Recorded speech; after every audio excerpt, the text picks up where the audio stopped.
उत्तराखंड के घने जंगलों में स्थित एक छोटा सा गांव नागधरा अपनी रहस्यमयी घटनाओं के लिए जाना जाता था।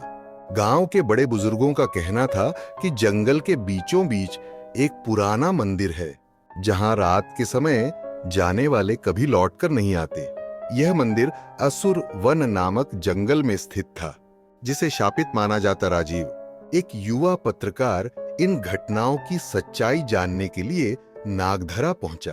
गांव के लोग उसे जंगल में जाने से मना कर रहे थे, लेकिन उसकी जिज्ञासा उसे रोक नहीं पाई। गांव के एक बुजुर्ग बाबा देवनाथ ने उसे चेतावनी दी, असुर वन में कदम रखने वाले वापस नहीं आते, वहां प्राचीन शापित आत्माएं बसती हैं। राजीव ने इस चेतावनी को अंधविश्वास मानकर अनदेखा कर दिया।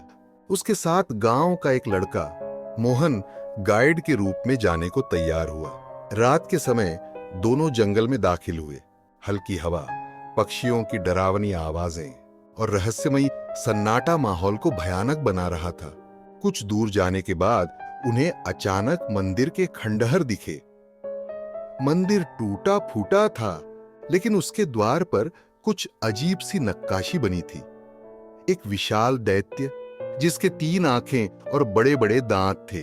मोहन डर के मारे भागना चाहता था, लेकिन राजीव ने उसे रोक लिया। जैसे ही उन्होंने मंदिर के भीतर कदम रखा, उन्हें किसी के चलने की आवाज सुनाई दी। पीछे मुड़कर देखा तो घने अंधेरे में एक परछाई धीरे धीरे उनकी ओर बढ़ रही थी।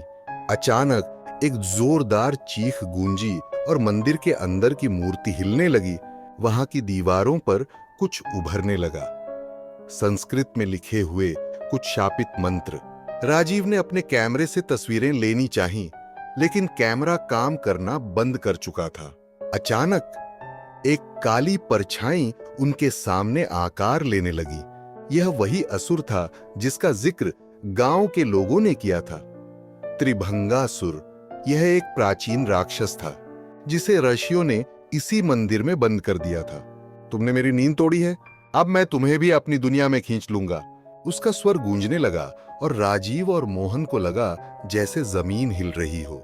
राजीव ने मोहन का हाथ पकड़ा और बाहर की ओर भागा, लेकिन मंदिर के द्वार अपने आप बंद हो गए।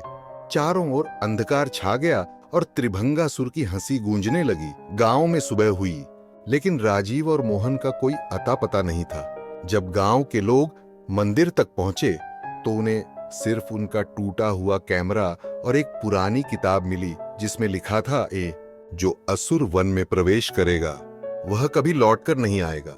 उस दिन के बाद से कोई भी उस जंगल के पास नहीं गया। नागधरा गांव की यह कथा एक रहस्य बन गई, जिसे सुनकर हर कोई सिहर उठता है।